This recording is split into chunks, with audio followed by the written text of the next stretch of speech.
Ladies and gentlemen, boys and girls of all ages, welcome to the incredible, stupendous, unparalleled Noah's Ark Circus. Welcome everyone to this Book of Circus video. If I could juggle for you, I would. I recently rewatched the series and now I'm here to talk about it. This time round, I really noticed how many gorgeous characters there are in this series. It's really stacked. Also, I've previously made a video on Book of the Atlantic, so check that one out if you're interested. Black Butler is giving us what we deserve in these trying times. Certainly the gift that keeps on giving. The first time I watched Book of Circus, I was, of course, captivated by the bewitching, beguiling, beautifully demonic, and wonderfully accomplished butler himself, Sebastian Michaelis, who would tempt even me to sell my soul.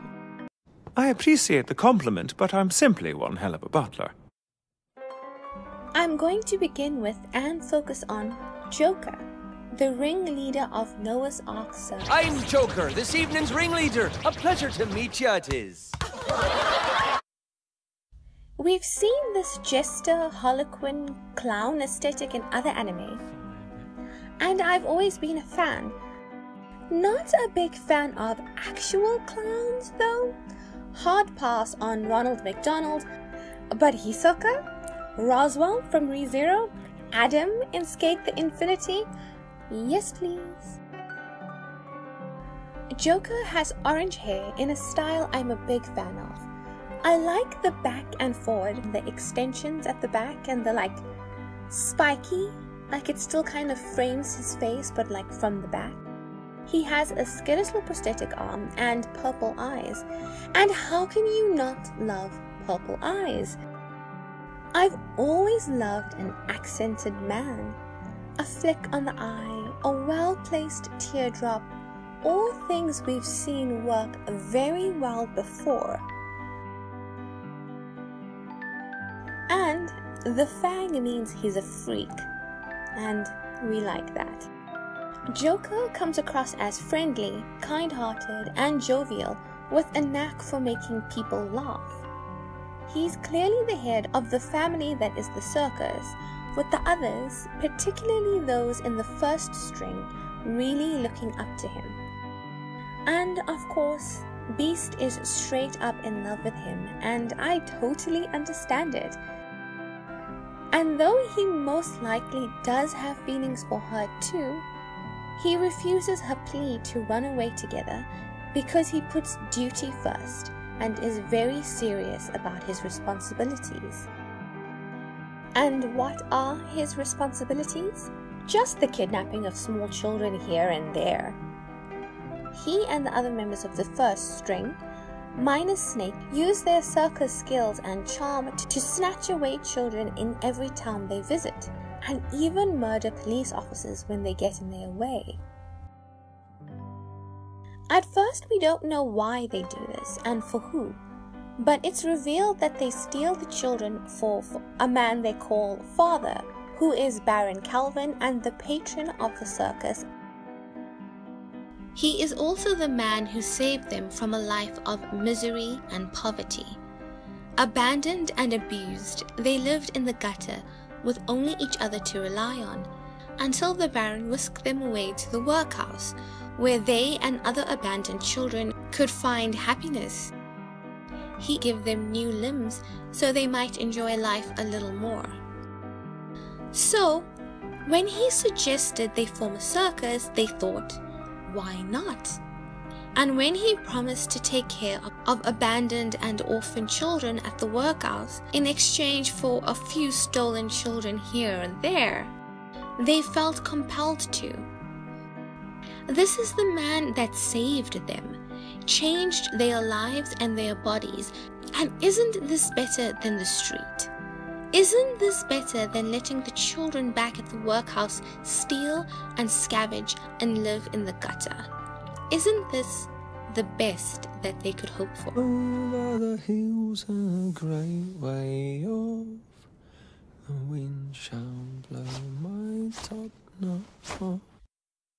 Even as the Baron reveals his obsession with Ciel and his sick, twisted perversion, Joker tries to save him, losing his other arm in the process, and he begs for the man's life. Please, no. What about the other children? What will happen to the children at the workhouse? But Ciel doesn't listen and kills him anyway. And on top of all that, tells Joker that his brothers and sisters are headed into a trap at the Phantom Hive Manor and would be killed too. And so, Joker bleeds to death on the floor, knowing that he's lost everything he cared about. But perhaps there is some relief too. He no longer has to serve the needs of the horrible man that saved his life. It's so sad. He just wanted to take care of his loved ones in this cruel, cruel world. And then at the very end, it's revealed that the workhouse was abandoned years ago. And they did all that for nothing. Well, I wouldn't say it's for nothing because Joker and the others believed it to be true. But man, such a tragic end to a tragic life. How do you feel about Joker after this? Because the reveal of his backstory and the way he dies is so tragic, you can't help but feel bad for him, have pity for him, and empathize with his situation. You don't want him to be a bad guy, but he did a bad thing for years. He did a horrible thing. He took these children and delivered them to their doom. He knew what the Baron would do to them. He knew what horrors awaited them, and still he chose to kill people in the name of the Baron. Do we hate Joker because all these zombie children there, he probably brought there. He and the others brought them to the Baron. So do we hate him for that? Or do we love him because he will do anything to protect the people he loves, even horrible things? He will condemn his own soul to protect all the children back at the workhouse. I think for me, I'd have to say that he is a bad, good guy. A good person on the inside who does bad things. Now, you know I don't like to end videos on a sad note. So, let's briefly take a look at the other notable male characters in Book of Circus. Beginning with the demon butler himself, Sebastian Michaelis. He is in peak form during this arc, and we're treated to a bit of rivalry with a brand new Reaper with the serious William T. Spears. As someone who wears glasses, I really hope I look this cool when I adjust them. Do they ever catch the light like this when I say something cool? I bloody well hope so. He's so serious and buttoned up, the kind of guy who is always impeccable, which is why I was so pleased when we got to see him all ruffled up in his pajamas. Just look at this hair all falling in his face. He's hot in a completely different way here. William is a wonderful counterpart to Sebastian, bringing out his more demon side on more than one occasion, and also bringing out some funny moments, like when they're supposed to work together on the trapeze, but the Reaper just plain refuses to take hold of Sebastian's hands. Just grind the whole show to a standstill, why don't you? It really seems like these Reapers either love our demon butler or hate him on sight and try to murder him. During Book of Circus, we're reminded that Sebastian is an evil, shady, untrustworthy demon. I really think we forget that sometimes because he's so beautiful and he takes care of Ciel, a cute little boy. But of course, he isn't helping him out of the goodness of his heart, if he even has a heart. Sometimes when our little Earl is sick or in trouble and Sebastian seems concerned, I wonder if that's concern we're seeing, or is he just like, damn it, I really wanted to eat him. Like, is he just annoyed because if Ciel dies, the fun times are over?